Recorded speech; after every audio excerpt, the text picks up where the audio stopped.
বামেদের। লালবাজার অভিযানে আজকে ফের বামেরা। লালবাজার অভিযান রুখতে ফিয়ার্স লেনে পুলিশের ব্যারিকেড।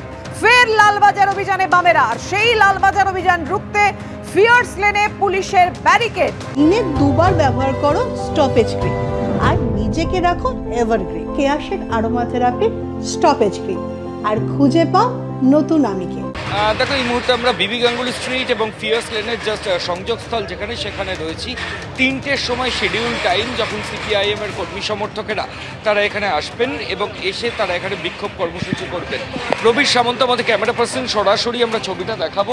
অন্যান্য দিনের মতো দেখো আজকেও ওই 9 ফুট উচ্চতার গার্ডরেল, অর্থাৎ যেখানে বিক্ষোভকারী যারা আন্দোলনকারী যারা আসবেন তাদেরকে আটকানোর জন্য, এবং ওই ধরনের লোহার চেন সেটা কিন্তু আজকেও কলকাতা পুলিশের তরফ থেকে এখানে ব্যবহার করা হচ্ছে এবং কার্যত দুর্গ বানানো হচ্ছে এই ফিয়ার্স লেনকে।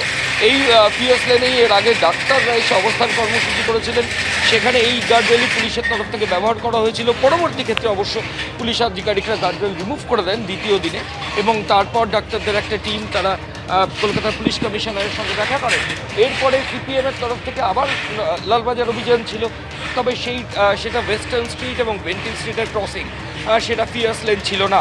আজকে ফের সিপিএমের যে কর্মসূচি রয়েছে, যে লালবাজার অভিযান রয়েছে, সেটা কিন্তু বিবি গাঙ্গুলি স্ট্রিট এবং ফিয়ার্স লেনের যে সংযোগস্থল সেখানে, এবং যে ছবি আমরা দেখাচ্ছি রীতিমতো গার্ডরেল, 9 ফুট উচ্চতার গার্ডরেল এবং লোহার চেন সিপিএমের কর্মী সমর্থকদের আটকানোর জন্য। আরেকটা সিগনিফিকেন্ট জিনিস দেখাই, এগুলো সব এই রাজনৈতিক কর্মসূচির জন্য এখানে তৈরি করা হয়েছে। তুমি দেখো এখানে ফুটপাথ রয়েছে, একটু সরুন দাদা, যে ফুটপাথ রয়েছে সেই ফুটপাথের ওপরে এই ধরনের লোহার রড সেটা ইনস্টল করা হয়েছে। শুধু তাই নয়, এমনভাবে গার্ডরেলগুলো লাগানো হচ্ছে যাতে কেউ এই ফিয়ার্স লেনের এই বিবি গাঙ্গুলি স্ট্রিট সেটার এই রাস্তা ক্রস না করতে পারে।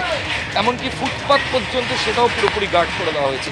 ইতিমধ্যেই কলকাতা পুলিশের ডিসি সেন্ট্রাল ইন্দিরা মুখার্জি এবং পুলিশের যারা সিনিয়র অফিসার তারা কিন্তু ফিয়ার্স লেনের সংযোগস্থলে চলে এসেছেন, এবং যে ছবি আমরা দেখাচ্ছি, যে সেন্ট্রাল এভিনিউ থেকে যে রাস্তা যেটা লালবাজারে এসছে, সেই রাস্তা বিবি গাঙ্গুলি স্ট্রিট সেটা কিন্তু এই মুহূর্তে যান চলাচল নিয়ন্ত্রিত হচ্ছে।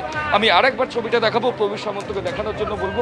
ওই লোহার চেন যেটা একের পর এক ল অ্যান্ড অর্ডার, আইন শৃঙ্খলার যে র্যালিগুলো ছিল সেক্ষেত্রে কলকাতা পুলিশ ব্যবহার করছে, সেটা আজকেও অপরিবর্তিত। এবং সেই লোহার চেন, 9 ফুট উচ্চতার গার্ডরেল এবং সিপিএমের কর্মী সমর্থকেরা এই অবধি এসে তারা এখানে আটকে যাবেন। সামান্যতম ফাঁক সেটাও রাখা হচ্ছে না, সেটাও কিন্তু এই ধরনের লোহা দিয়ে পুরোপুরি আটকে দেওয়া হচ্ছে, যাতে কেউ উপরে উঠে উল্টো দিকে না চলে যেতে পারে। এমনই তৎপরতার ছবি অন্তত দুপুর 2:20 সময় ধরা পড়ছে, যদিও ঘড়ির কাঁটায় 3টের সময় অভিযান রয়েছে। আমি আরেকবার বলবো, কলকাতা পুলিশের সিনিয়র অফিসাররা তারা ইতিমধ্যেই এসে গেছেন। তুমি দেখো এখনও কর্মসূচি রাজা সুবোধ মল্লিক স্কোয়ার থেকে শুরু হয়নি, কিন্তু পুলিশ অফিসিয়ালসরা তারা কিন্তু এসে গেছেন। কলকাতা পুলিশের ডিসি সেন্ট্রাল রয়েছেন, আমরা দেখছি। আমি প্রবীর সামন্তকে বলবো দেখানোর জন্য, এবং অন্যান্য সিপিডিআর অফিসাররা তারাও কিন্তু ইতিমধ্যে এসে গেছেন। যে সিপিএমের যে কর্মসূচি রয়েছে সেটার শিডিউল টাইম দুপুর 3টে, রাজা সুবোধ মল্লিক স্কোয়ার থেকে তারা বিবি গাঙ্গুলি স্ট্রিট দিয়ে এখানে আসবেন। কিন্তু তাদের যে কর্মসূচি, তারা যাতে লালবাজারের দিকে না যেতে পারেন, সেই যে তৎপরতা পুলিশের, সেটা কিন্তু ঘন্টা 3 আগে থেকেই এই ফিয়ার্স লেন এবং বিবি গাঙ্গুলি স্ট্রিটের ক্রসিংয়ে চোখে পড়ছে। একদমই মনোজ, যে ছবি তুমি তুলে ধরলে, এখনো বামেদের কর্মসূচি শুরু হয়নি, কিন্তু বামেদের রুখতে কড়া নিরাপত্তা ব্যবস্থা, সেই লৌহ প্রাচীর, সেই লোহার দুর্গ কার্যত 2রা সেপ্টেম্বরের মতো ডাক্তারদের আটকাতে যে ব্যবহার করা হয়েছিল, যে তৈরি করা হয়েছিল, সেটাই নজরে পড়ছে। ধন্যবাদ তোমায়।